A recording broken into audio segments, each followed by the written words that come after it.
Mi hermana menor se casó en secreto con mi exnovio y después me pidió que fuera madrina del bebé. Pero el día del bautizo, fui yo quien reveló toda la verdad frente a todos. Mi madre me llamó temprano, con ese tono que usa cuando quiere suavizar algo que sabe que dolerá. Me dijo que, por favor, no me altere, que mi hermana menor, Sofía, tenía algo importante que contarme y que sería mejor si toda la familia estaba presente en la videollamada. No entendí nada, pero acepté. Había aprendido hace tiempo que, cuando se trataba de mi familia, las explicaciones siempre llegaban tarde y cargadas de excusas. Me conecté al grupo familiar. Vi sus rostros sonrientes, vestidos como si esperaran una buena noticia. Mi madre, nerviosa, sostenía la mano de mi padre. Sofía estaba radiante, con un brillo que me resultó insoportablemente familiar. Detrás de ella, un fondo blanco, decorado con flores. Pensé que era una especie de anuncio de compromiso, algo inocente, hasta que escuché las palabras que me dejaron helada. Quería contarles que me casé hace una semana con Daniel. Daniel. Mi ex. El hombre con quien compartí 3 años de mi vida, con quien planeé un futuro, con quien lloré, reí, soñé, y con quien terminé hacía apenas 8 meses. Al principio creí que era una broma cruel. Esperé que alguien se riera, que dijeran que era una broma tonta. Pero nadie se movió. Nadie respiró. Solo mi madre, sonriendo nerviosa, murmuró algo como, el amor no se elige, hija. Lo importante es que ahora sigue en la familia. El aire se volvió denso. Sentí las manos sudar, la garganta cerrarse, el corazón retumbar en los oídos. Todos fingían normalidad, como si no acabaran de destrozar la mínima dignidad que me quedaba. Sofía hablaba de lo enamorada que estaba, de lo feliz que se sentía por fin haber encontrado su lugar. Yo la observaba, intentando entender en qué momento mi hermana menor, la misma que me pedía consejos sobre relaciones, decidió enamorarse del hombre que compartió mi cama. Mi madre cambió de tema, intentando hacer parecer la situación menos absurda. Habló de los preparativos, de lo bonito que fue el pequeño casamiento en la playa. Nadie me miraba directamente. Todos sabían. Todos habían estado ahí. Y todos habían elegido callar. Cuando la llamada terminó, no dije nada. Ni una palabra. Solo cerré la laptop y me quedé mirando mi reflejo en la pantalla apagada. No lloré. Ni grité. Sentí un vacío tan grande que ni siquiera podía ubicar el dolor. Era como si todo dentro de mí hubiera quedado suspendido. Minutos después, el teléfono vibró. Era un mensaje de Daniel. Espero que puedas perdonarnos algún día. Esa frase me partió de una forma que ni él ni Sofía podrían imaginar. No por el contenido, porque claramente no merecían perdón, sino por la frialdad. Era como si hablara de un error menor, como si lo nuestro hubiera sido una fase y su traición, una consecuencia natural. Esa noche no dormí. Me quedé revisando viejas fotos, mensajes, recuerdos que ahora me parecían piezas de un rompecabezas que siempre había estado incompleto. Empecé a recordar las veces que Sofía aparecía, por casualidad, cuando él estaba en casa.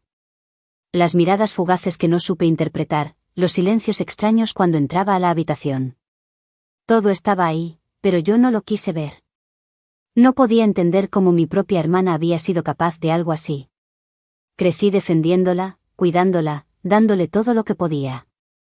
Siempre la consideré un poco ingenua, pero jamás imaginé que esa ingenuidad era solo una máscara. Pensé en llamarla, gritarle, exigirle una explicación. Pero, ¿para qué? No hay explicación que limpie algo tan sucio. La traición familiar no duele solo porque te quiten algo que amas, sino porque te lo arrebata alguien que creías incapaz de lastimarte. Intenté hablar con mi madre al día siguiente. Quería entender cómo pudieron permitirlo. Me respondió con la calma de quien justifica lo injustificable. Ellos se enamoraron, hija. No podemos controlar los sentimientos. Además, tú ya habías terminado con él, ¿no? Sí, terminé con Daniel. Pero no con mi confianza. No con mi respeto. No con la idea de que mi familia era un lugar seguro. Pasé los días siguientes en una especie de niebla emocional. Salía, trabajaba, fingía estar bien. Pero dentro de mí crecía una rabia muda, un resentimiento que no sabía hacia dónde dirigir. No quería convertirme en la víctima patética que todos compadecen. Pero tampoco podía fingir que nada había pasado. Cada rincón de mi casa me recordaba a él. Cada conversación con mi madre me recordaba que había sido excluida de una farsa que llamaban amor verdadero. Y lo peor, me di cuenta de que nadie iba a disculparse. No porque no se sintieran culpables, sino porque en sus mentes no habían hecho nada malo. Pasaron 3 días. Luego 4. Hasta que una amiga me llamó llorando. ¿Ya viste las fotos? ¿Qué fotos? Las del matrimonio. Están en el perfil de Sofía. Publicó todo. Abrí la red social temblando. Lo primero que vi fue una imagen de Sofía vestida de blanco, riendo frente al mar, mientras Daniel la abrazaba por detrás. Abajo, un texto cursi: el destino tenía un plan para nosotros. Gracias por amarme incluso cuando el mundo no lo entendía. El mundo no lo entendía, pero ellos sí. Ellos lo planearon, lo ocultaron, lo consumaron. Y mi familia los celebró. Mientras pasaba las fotos, vi caras familiares. Mi madre. Mi padre. Mi tía. Todos allí, aplaudiendo, felices, cómplices. Yo no existía en esas imágenes. Ni una mención, ni un mensaje, ni un simple «lo siento». Me sentí invisible, borrada, como si mi historia hubiera sido editada para que encajara en la narrativa perfecta de su amor. Esa noche, algo dentro de mí cambió. Ya no era solo dolor. Era humillación. Era fuego. Y en medio de ese fuego, una certeza: si todos iban a fingir que nada había pasado, entonces alguien tendría que recordarles lo que realmente hicieron. Cuando apagué el teléfono, vi que tenía una nueva notificación. Sofía me había etiquetado en una publicación. La foto era de su boda. El texto decía: mi ejemplo de mujer, mi hermana. Gracias por enseñarme a amar sin miedo. Te amamos. El corazón me golpeó el pecho como un puño. No por la ironía, sino por la crueldad. Era su forma de humillarme públicamente. Y fue ahí, en ese instante exacto, cuando entendí que esto no era una historia de amor. Era una guerra. No hay manera de describir la sensación de ver cómo tu peor pesadilla se convierte en contenido para redes sociales. Las fotos del matrimonio seguían apareciendo en mi pantalla, una tras otra, como cuchillos disfrazados de filtros cálidos y frases cursis. Sofía sonreía con una felicidad obscena, Daniel la miraba como si nunca hubiera amado a nadie antes. Y entre ellos, en cada imagen, había un vacío donde yo debería haber estado, el pasado que ambos decidieron borrar. No podía dejar de mirar. Era como ver un accidente en cámara lenta. Las flores, la playa, el vestido, la música, todo lo que alguna vez planeé con él estaba ahí, solo que ahora protagonizado por mi hermana. Me dolía el estómago. No por Daniel, porque al final, ya no me quedaba nada de amor por él, sino porque Sofía sabía exactamente lo que hacía. Lo había hecho con plena conciencia de quién era él para mí. Pasé horas recorriendo los comentarios. Había decenas de mensajes felicitándolos, hablando de lo valientes que fueron por luchar por su amor. Algunos familiares incluso decían que las segundas oportunidades existen. Mi madre había dejado un comentario con corazones y una frase: el amor verdadero siempre encuentra su camino. Me quedé mirando esas palabras una y otra vez. Me sentí enferma. Llamé a mi madre. No para gritarle, sino para escuchar de su boca que eso no era lo que parecía. Pero su voz fue fría, distante, casi molesta por mi dramatismo. Me dijo que debía superarlo, que Daniel y yo no éramos compatibles y que Sofía merecía ser feliz. Como si la felicidad de mi hermana solo pudiera existir sobre los restos de la mía. Colgué antes de decir algo de lo que me arrepintiera. Pero no había forma de apagar el enojo. Mi teléfono no paraba de vibrar. Mensajes de conocidos, de primos, incluso de antiguos compañeros del trabajo, todos enviando capturas, todos preguntando si era cierto.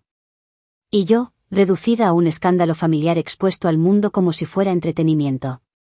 Por un momento pensé en borrar mis redes, desaparecer. Pero después decidí lo contrario, las dejé abiertas. Quería que todos vieran el silencio que estaba aprendiendo a sostener. Porque a veces el silencio es más ruidoso que cualquier palabra. Esa noche, abrí una caja guardada en mi closet.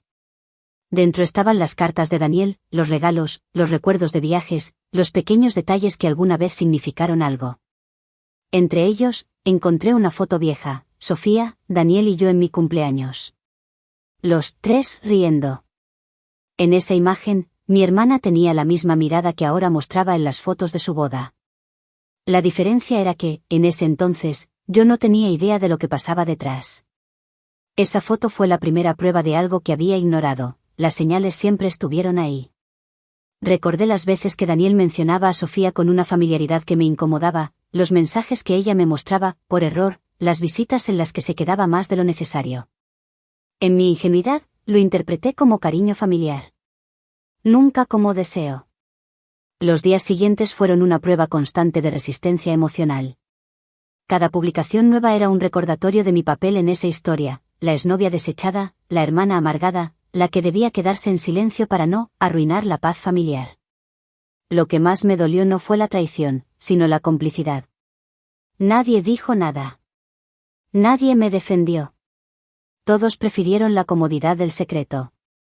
Una tarde, al volver del trabajo, encontré a mi madre esperándome en la puerta. Venía con su voz ensayada, esa que usa para manipular desde la calma. Dijo que Sofía quería verme, que deseaba arreglar las cosas. No quería escuchar, pero ella insistió. Eres la mayor, tienes que dar el ejemplo. Esa frase me atravesó. Porque ser la mayor siempre había significado lo mismo, tragarme el dolor para que los demás no se incomodaran. A la mañana siguiente, Sofía me envió un mensaje. Sé que estás dolida. Pero ojalá algún día entiendas que esto solo pasó porque él y yo estábamos destinados. No respondí. ¿Qué se puede decir ante semejante descaro? Pero el golpe final no vino de ella. Vino de un detalle que solo yo podía notar. En una de las fotos del matrimonio, Daniel llevaba un anillo que me resultaba demasiado familiar. Lo reconocí al instante. Era el mismo anillo que él me había comprado en nuestro último aniversario, el que nunca llegó a darme porque terminamos poco después. Ese anillo, que había estado guardado en su cajón durante meses, ahora brillaba en el dedo de mi hermana. Esa imagen me quemó por dentro. Me sentí ridícula, como si toda mi historia con él hubiera sido un borrador que Sofía decidió reescribir a su gusto. Me imaginé las conversaciones que habrían tenido a escondidas, las risas, los planes, las promesas recicladas. Cada gesto de amor que ahora repetían era una parodia de lo que alguna vez fue mío. Durante días, evité a mi familia. No respondí llamadas, no abrí mensajes. Me refugié en la rutina, intentando mantener la cabeza ocupada, pero el dolor seguía filtrándose entre los huecos. Hasta que, una tarde, mientras estaba en el trabajo, vi una notificación que me dejó sin aire. Sofía me había etiquetado otra vez. La publicación decía, mi ejemplo de mujer, mi hermana. Gracias por enseñarme que el amor no se roba, se gana. Abajo, una foto de ella abrazando a Daniel, con una sonrisa de triunfo en el rostro. No pude contenerlo. Cerré el celular con rabia y salí corriendo al baño. No lloré. No grité. Solo me miré al espejo y vi a una versión de mí que ya no reconocía, cansada, rota, traicionada, pero viva. Y fue en ese reflejo donde algo cambió. No podía seguir siendo la víctima silenciosa de su historia. Si mi familia quería un espectáculo, lo iban a tener. Si Sofía quería humillarme, se iba a arrepentir. Esa noche, mientras todos dormían, tomé una decisión. No iba a pedir explicaciones. Iba a esperar el momento justo. Iba a devolverles cada una de las mentiras envueltas en sonrisas. Y cuando llegara ese momento, nadie en mi familia volvería a mirarme como la hermana débil. Porque yo iba a ser el recordatorio viviente de lo que destruyeron por amor. Cuando mi madre me llamó para decirme que quería organizar una cena familiar para sanar las heridas, su voz sonaba tan ensayada que supe de inmediato que no era su idea. Sofía estaba detrás de eso. Lo sentí en cada palabra cuidadosamente medida, en esa falsa preocupación que solo busca justificar lo injustificable. Dijo que todos querían verme, que era hora de pasar la página, que la familia no debía dividirse por amor. Por amor. Qué palabra tan sucia cuando la pronuncia alguien que te apuñaló. Acepté ir. No por reconciliación, sino porque necesitaba mirarles a la cara. Quería ver cómo sostenían su mentira cuando ya no había pantallas, filtros ni excusas. Esa noche llegué con el corazón acelerado. No llevaba maquillaje, no me puse mi mejor ropa. Quería que mi presencia incomodara. Quería que sintieran que no podían suavizar lo que hicieron con una comida y una sonrisa. La casa olía a flores, las mismas que Sofía usó en su boda. En la mesa, todos esperaban, mis padres, mi tía, Daniel, y ella. Sofía. Vestida de blanco otra vez, como si no se hubiera quitado el disfraz de novia. Cuando me vio, sonrió con esa dulzura falsa que aprendió de mamá. Dijo algo como «qué alegría que viniste», y me abrazó con una torpeza que olía a culpa. No respondí. Me senté frente a ellos y observé. Daniel no me miraba. Jugaba con el tenedor, nervioso, intentando parecer casual. Su barba estaba más crecida, su voz más apagada. Parecía un hombre envejecido por su propia cobardía. Sofía hablaba sin parar. Contaba cómo fue la ceremonia, los preparativos, la luna de miel, las bendiciones que habían recibido. Nadie se atrevía a mirarme directamente, pero todos asentían. Todos colaboraban en esa ilusión de normalidad. Entonces, lo vi. En su mano, Daniel llevaba el anillo. El anillo que era mío. El mismo que me mostró en secreto semanas antes de nuestra ruptura, cuando aún planeaba proponerme matrimonio. Sentí un calor subir desde el estómago hasta el pecho. Tragué saliva para no romper el silencio. En ese momento entendí que Sofía no solo me había quitado un hombre, había tomado mi historia y la había convertido en un trofeo. Mientras servían la comida, mi madre levantó la voz para hablar de la importancia del perdón. Dijo que todos cometemos errores, que la familia es lo único que permanece, que el tiempo cura todo. Sus palabras flotaban en el aire como veneno disfrazado de sabiduría. Yo solo pensaba, ¿qué clase de madre celebra la traición de una hija sobre la otra? Daniel intentó romper la tensión. Levantó su copa y dijo que quería brindar por la familia que los apoya, por los nuevos comienzos, por la paz. La palabra paz me hizo reír. No fue una carcajada. Fue una risa seca, dura, como el sonido de algo que se quiebra. Todos me miraron. «¿Qué pasa, hija?», dijo mi madre. Nada. Solo estaba observando cómo todos se tragaban la farsa con el vino. Y entonces Sofía lo soltó. Queríamos compartir una noticia especial. Estoy embarazada. El silencio fue inmediato. Luego vinieron los aplausos, los abrazos, los gritos. Todos felices, todos celebrando. Menos yo. Mi cuerpo se quedó inmóvil. Sentí que el aire se fue del cuarto. Embarazada. Por supuesto que lo estaba. Todo tenía sentido ahora. La prisa por casarse, la urgencia, el secreto, la culpa mal disimulada. Mi madre me tomó la mano y la apretó. ¿Ves? La vida sigue, hija. Vas a ser tía. Tía. Esa palabra me atravesó como una bala. No dije nada durante el resto de la cena. Dejé que hablaran, que se rieran, que planearan el futuro del bebé. Mi hermana hablaba de nombres, de colores para la habitación, de lo mucho que Daniel la cuidaba. Y mientras ella hablaba, yo veía a mi madre sonreír satisfecha, como si todo estuviera finalmente en orden. Cuando terminó la cena, me levanté para irme. Mi madre me siguió hasta la puerta.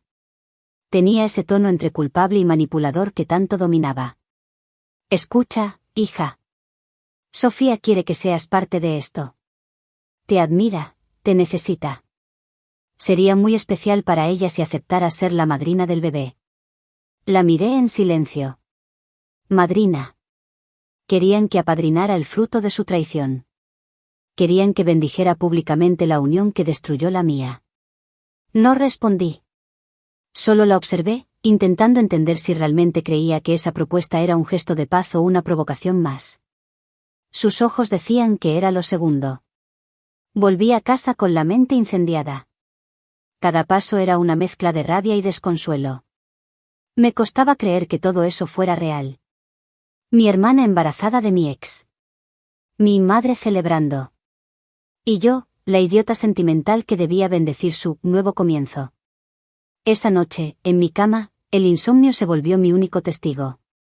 Cerraba los ojos y veía sus caras, sus sonrisas, la copa alzada de Daniel. Me pregunté si alguna vez habían sentido remordimiento. Sí, al menos por un segundo, se dieron cuenta de lo que me arrebataron. Pero no. Ellos dormían tranquilos, abrazados a su mentira. Y yo, mientras tanto, empezaba a comprender que no existía redención posible. No después de eso. No después de convertirme en el símbolo de lo que destruyeron. La madrugada me encontró sentada en el suelo, mirando las luces del edificio frente al mío. Entonces lo decidí. Si querían que fuera madrina, lo sería. Pero no del bebé. Sería madrina del fin de su farsa. Y esa promesa, silenciosa pero ardiente, fue lo único que me dio paz esa noche. Pasaron los días después de la cena y la noticia del embarazo se volvió el nuevo centro del universo familiar. Mi madre no hablaba de otra cosa. Las llamadas, los mensajes, los grupos de WhatsApp, todo giraba alrededor del milagro que estaba por venir. Y cada vez que trataba de desconectarme, alguien encontraba la forma de recordarme mi papel en la historia. Deberías sentirte feliz, vas a ser tía, Sofía quiere que estés cerca, no dejes que el orgullo te aleje de la familia. El orgullo. Así le llamaban ahora a mi dignidad. Durante semanas, intenté desaparecer. Evité reuniones, rechacé llamadas, bloqueé notificaciones. Pero el silencio tiene su propio peso, uno que te aplasta cuando no lo compartes con nadie. En mi caso, ese peso se llamaba humillación. Porque no había solo dolor, sino vergüenza. Vergüenza por seguir pensando en Daniel, por seguir soñando con conversaciones que ya no existían, por no poder decirle a nadie lo absurdo que era todo. Una tarde, revisando las redes por costumbre, vi una nueva publicación de Sofía. Era una foto del ultrasonido, acompañada de una frase que casi me hizo reír de lo patética que era. El amor verdadero a veces hiere antes de sanar.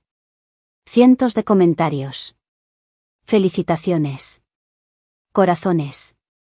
Entre ellos, uno de mi madre, orgullosa de ustedes. Orgullo. Esa palabra volvía a repetirse como una burla. Ellos se enorgullecían de una historia que, si fuera mía, esconderían bajo tierra.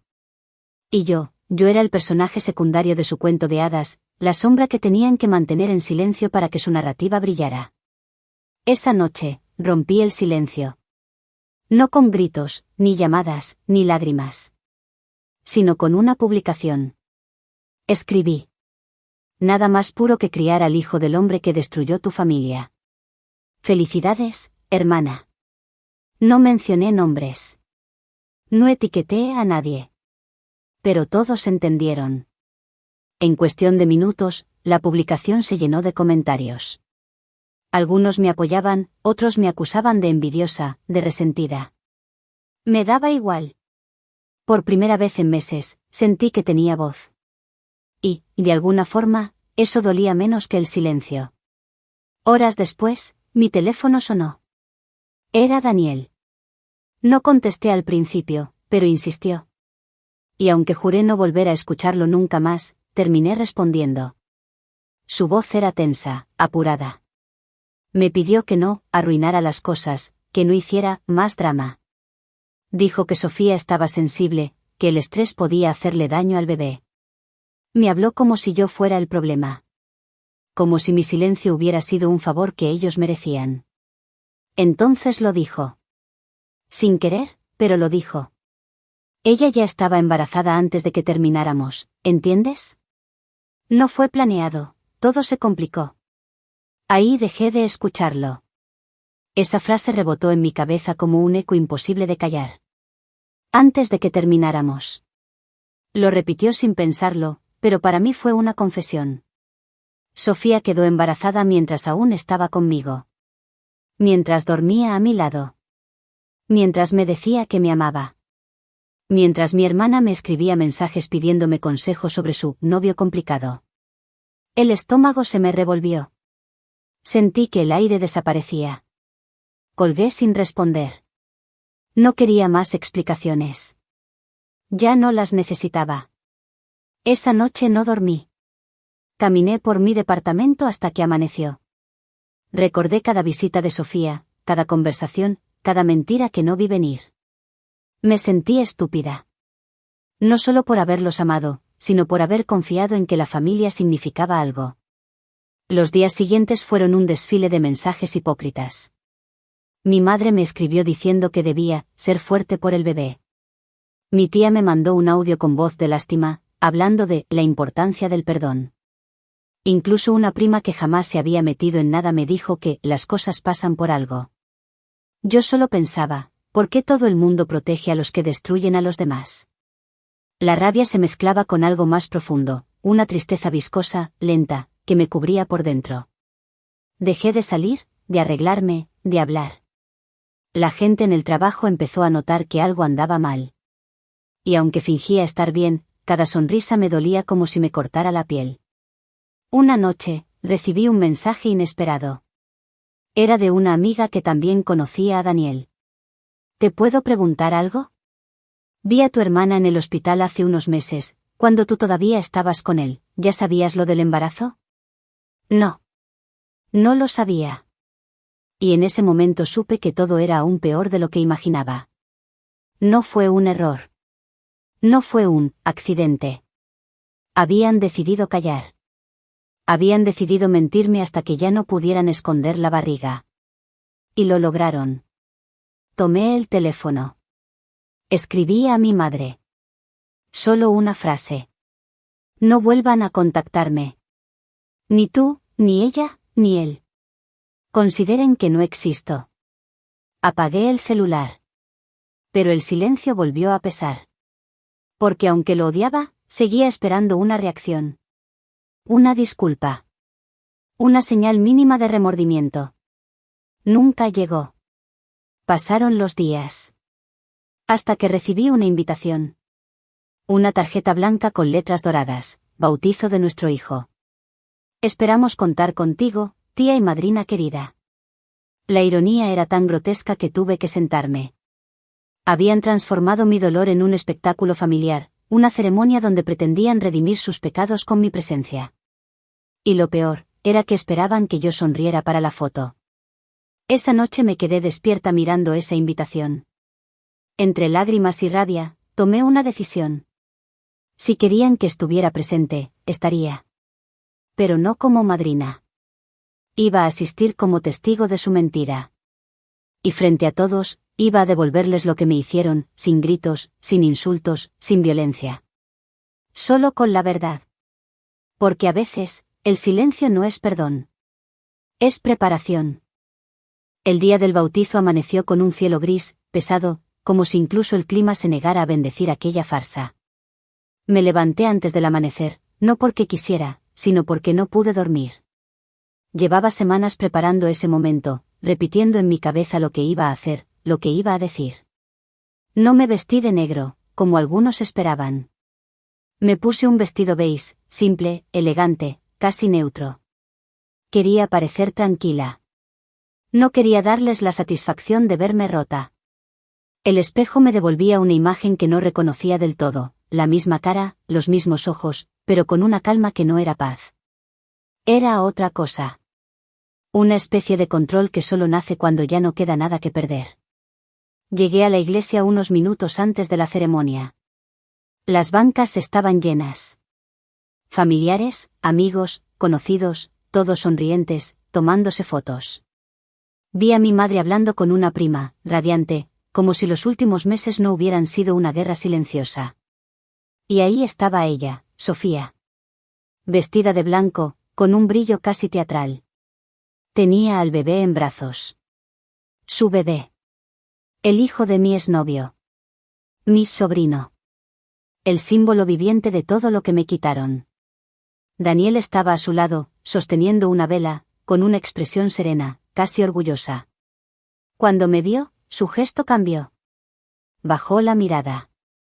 No se atrevió a saludar. Sofía sí. Sonrió. Esa sonrisa, la conocía demasiado bien. No era alegría, era desafío. Como si me dijera sin palabras, gané. La ceremonia comenzó. El cura hablaba sobre la pureza, el perdón, la unión familiar. Cada palabra me perforaba. Sentía que se dirigía a mí, como si todo ese teatro se montara para obligarme a perdonar lo imperdonable. Mi madre lloraba de emoción, sosteniendo la mano de Sofía. Yo estaba sentada al fondo, invisible. Pero no vine a quedarme callada. Esperé el momento exacto. Cuando el cura preguntó quiénes eran los padrinos, Sofía me miró, levantando la ceja con una sonrisa ensayada. Quería que me acercara, que fingiera, que participara en su historia. Entonces me puse de pie. Y hablé. No grité. No lloré. Solo hablé con una voz tan firme que hizo que todos se giraran. Yo no puedo ser madrina de este niño, dije. Porque su historia nació de una mentira. El silencio fue inmediato. Podías escuchar la respiración de la gente, los murmullos ahogados. Sofía se quedó inmóvil, con el bebé en brazos. Daniel palideció. Mi madre intentó levantarse, pero seguía hablando. Mientras todos celebran este milagro, yo quiero recordarles que este niño fue concebido mientras su padre todavía dormía conmigo. Y mientras su madre, mi hermana, me escribía fingiendo ser mi confidente. Un murmullo recorrió el lugar. Alguien dejó caer un rosario. El cura tartamudeó, intentando intervenir, pero nadie lo escuchó. Me quitaron la confianza, la familia, y me pidieron que sonriera, seguí. Pero ya no voy a fingir. Hoy no voy a callar más. Si quieren bendecir a este niño, háganlo con la verdad, no con la hipocresía. Mi voz no tembló ni una sola vez. Lo supe en ese instante, ya no me dolían. Lo que dolía había muerto hacía mucho. Sofía empezó a llorar, o al menos fingió hacerlo. Mi madre se acercó, intentando detenerme, murmurando mi nombre como una súplica. Pero la miré y por primera vez en mi vida no sentí necesidad de explicarme. Solo la miré y dije. ¿Tú sabías? Esa frase la quebró. Porque era verdad. Ella lo supo. Desde el principio. Salí de la iglesia sin mirar atrás. Afuera, el aire era frío, pero respiré como si fuera la primera vez en meses. Mis manos temblaban, pero no de miedo. Era una especie de liberación brutal, como si me arrancara una espina incrustada bajo la piel desde hacía demasiado tiempo. Caminé sin rumbo por las calles, mientras el teléfono no dejaba de sonar. Llamadas, mensajes, notificaciones. No respondí ninguno. Solo quería silencio, pero esta vez un silencio mío. No el que me impusieron, sino el que elegí. Esa tarde, llegué a casa y lo borré todo. Fotos, conversaciones, recuerdos. Bloqueé a todos. Incluso a mi madre. Dejé solo un mensaje antes de hacerlo. No me busquen más. Ya tuvieron suficiente de mí. Pasaron los días. Las redes explotaron con rumores. Algunos me aplaudían, otros me acusaban de haber arruinado una ceremonia inocente. No respondí a nadie. Porque lo que hice no fue venganza. Fue justicia emocional. No gané nada material, no obtuve disculpas, no recuperé el amor ni la familia. Pero recuperé algo que ellos jamás entenderán, la paz de no cargar con una mentira que no era mía. Con el tiempo, supe por terceros que Sofía y Daniel se mudaron a otra ciudad. Que mi madre dejó de hablar de ellos en público. Que la familia se partió en dos, como una casa que finalmente se derrumba después de fingir estabilidad por demasiado tiempo. Y aunque algunos lo llamaron tragedia, para mí fue liberación. Porque a veces, perderlo todo es la única forma de volver a empezar. Hoy vivo sola, lejos de todos. Sin fotos, sin adornos, sin recuerdos. A veces me siento vacía, sí. Pero al menos es un vacío mío.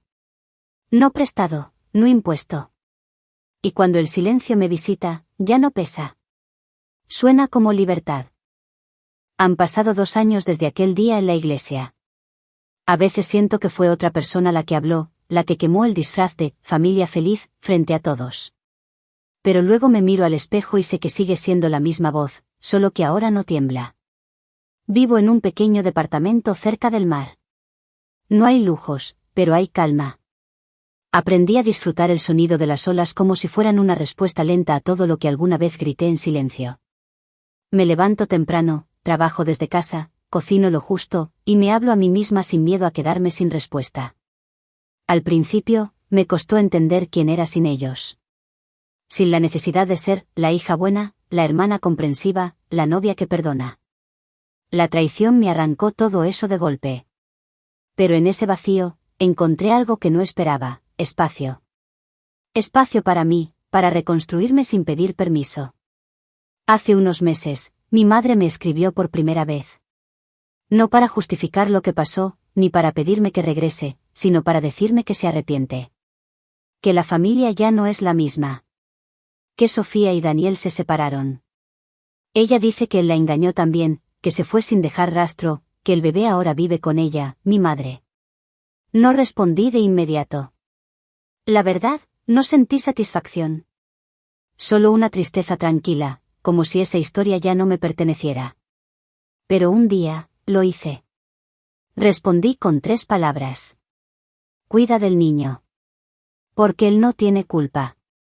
Nació de una mentira, sí, pero no eligió eso. Y aunque no puedo verlo, a veces me descubro imaginando sus ojos. Me pregunto si se parecerán a los míos, o si algún día sabrá quién soy realmente. No su madrina. No su enemiga. Solo una mujer que decidió romper el ciclo antes de que la mentira lo devorara todo. A veces camino por la playa y me cruzo con parejas, familias, niños jugando. Y sí, todavía me duele un poco pensar en lo que pudo haber sido. Pero ya no es un dolor que me define. Es una cicatriz. Y las cicatrices, aunque duelen cuando cambia el clima, también son prueba de que sobreviviste. He aprendido que no hay redención en todos los finales. Algunos solo se cierran cuando decides no mirar atrás. Yo no perdoné del todo, pero ya no deseo venganza. Eso fue mi mayor victoria. Hace unos días, abrí una caja que guardaba al fondo del armario. Dentro estaban las cartas que Sofía me escribió cuando éramos adolescentes. Antes de todo. Antes del veneno. Las leí una por una, y lloré, pero no de rabia. Lloré por la hermana que tuve y perdí, y por la mujer que soy ahora. Esa caja, finalmente, la quemé. No por odio, sino por cierre. El fuego no destruye siempre, a veces purifica. Y mientras veía cómo las llamas devoraban el papel, sentí algo que no había sentido en mucho tiempo: ligereza. Como si, por fin, el peso de su traición dejara de ocupar espacio en mi pecho. No hay justicia divina, no hay cuento perfecto. Solo decisiones. Y la mía fue vivir. Vivir sin pedir disculpas por haber dicho la verdad. Vivir sin fingir que todo estaba bien. Vivir sabiendo que, a veces, el amor se convierte en una herida, y la única forma de curarla es no volver a tocarla. Ahora entiendo algo que antes no podía. La traición no define a quien la sufre, sino a quien la comete. Yo ya no soy la hermana traicionada, ni la exnovia humillada. Soy la mujer que sobrevivió a todo eso. Y eso, por sí solo, ya es una victoria. A veces, cuando el sol cae y el mar se tiñe de rojo, pienso en el futuro. No en el pasado. Porque el pasado ya ardió, y de las cenizas solo queda lo necesario para seguir caminando. Así que sonrío, sin testigos, sin familia, sin público. Porque, después de todo, sobrevivir con dignidad también es una forma de venganza.